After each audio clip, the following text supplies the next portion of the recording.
All right, today we're going to pull back the curtain on what makes websites beautiful. We're talking CSS. If you've ever wanted to take a web page from plain to polished, you are in the right place. Let's jump in. So you've seen it, right? Some sites just look meh, while others are slick, professional, and just feel right. What's the secret? Well, it's not magic. It's all about styling, and we're going to break down exactly how it's done. And here it is, plain as day. On the left, you've got your basic HTML. It's the skeleton. It works, sure, but it's not going to win any beauty contests. But then, you sprinkle in a little CSS, and bam, you get the site on the right. It's clean, it's inviting, it has personality. That is the power we're about to unlock. So here's our game plan. We're going to start with the absolute basics, then level up to styling text. After that, we'll get into the all-important box model, figure out layouts, and finally, add that extra bit of polish with some slick animations. Okay, first up, the starting line. Let's get on the same page about what CSS even is. CSS stands for Cascading Style Sheets, but here's an easier way to think about it. If your HTML is the blueprint for a house, the walls, the rooms, the doors, then CSS is the interior designer. It picks the paint colors, arranges the furniture, and adds all the style that makes it feel like a home. And the language itself? It's surprisingly simple. You've got a selector, which is just you pointing at an HTML element. Then, inside those curly braces, you give it a property and a value. You're basically just telling the browser, hey, see that headline? Make it blue. That's it. Now, there are a few ways you can apply these styles. But let me save you a future headache. Just use an external style sheet. It keeps your style rules in a separate file, which makes everything clean, organized, and way easier to manage. It's the pro way to do it.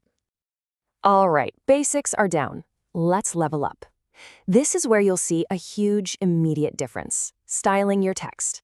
So here are your bread and butter properties for text. You can change the font, make it bold, center it, all the usual stuff. But here's a pro tip for you. Do not sleep on line height.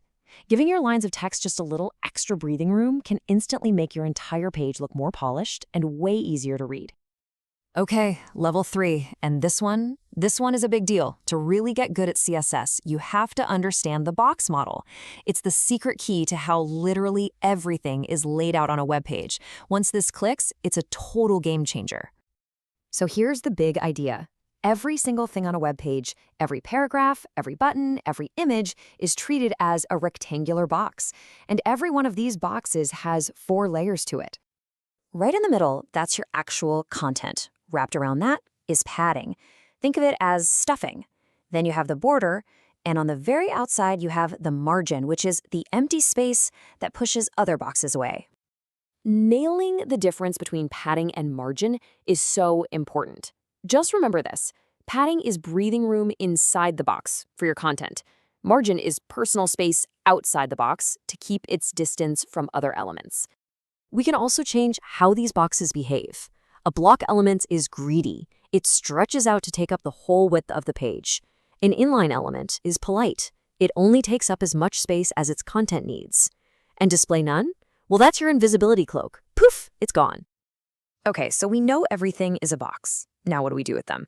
Let's level up again and learn how to arrange those boxes exactly where we want them. Back in the day, making complex web layouts was, well, it was a real pain. But now we have Flexbox. It's modern, it's powerful, and it's actually pretty intuitive. You just tell a container element to use display flex, and suddenly you have superpowers for arranging everything inside it. With Flexbox, you get these simple, easy-to-understand commands. You can tell your items to line up in a row or stack in a column. You can center them with one line or space them out perfectly. It just works. But wait, what happens when someone looks at your site on a tiny phone screen? That's where media queries come in. They let you write CSS rules that only apply at certain screen sizes. So you can say, hey, if the screen is smaller than 600 pixels, stack these boxes vertically instead of horizontally. And that, my friends, is the heart of responsive design. Awesome! Our site is structured, it looks good, and it works on any device. For our final level, let's add that little bit of extra magic, motion and polish that really makes a site feel alive. The transform property is so much fun. It lets you do things like rotate, scale, or move elements. You can make a button get just a little bit bigger when you hover over it, giving the user some nice visual feedback. It makes your site feel way more interactive. But you don't want those changes to just snap into place, right? That can feel a little jarring. The transition property is the answer. With just one line of code, you can tell the browser to animate that change smoothly.